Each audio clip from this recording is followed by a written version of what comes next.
When you're a small business owner, one of the most crucial things is using your time effectively and having leverage. Having things that can actually leverage your time more effectively. And one of the best ways to do that is through AI.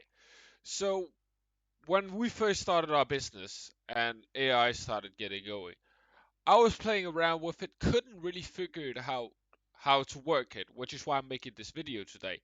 And I'm just going to showcase you really quickly how to utilize it.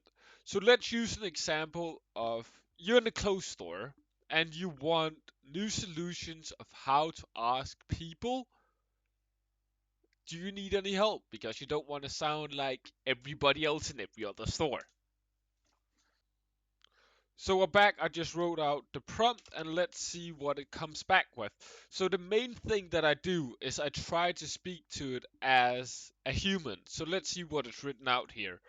Is there something specific you're looking for today, or do you need any assistance finding something? It's different. It's going down the same line.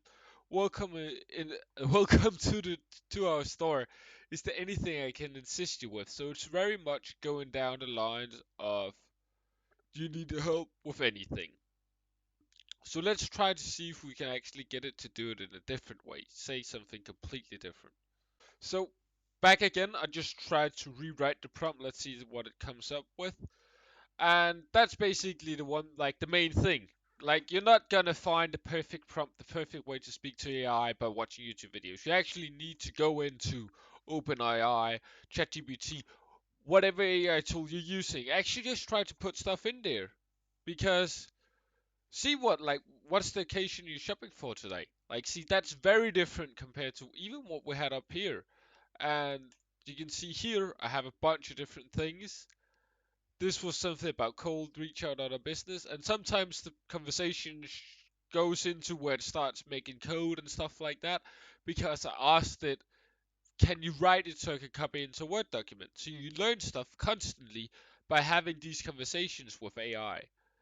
So yeah, you can see here with LinkedIn, I've used it to write a bunch of different LinkedIn posts, stuff like that. You can see here as well, I use it to write in a bunch of different ways, post and stuff like that. You can even get it to write out your post and then get it to translate it into a different language if you both wanted to post it in English, in my case Danish. So I hope this video helped. Make sure to click like and subscribe, and I hope you have an absolutely amazing last sprint of this year for your business.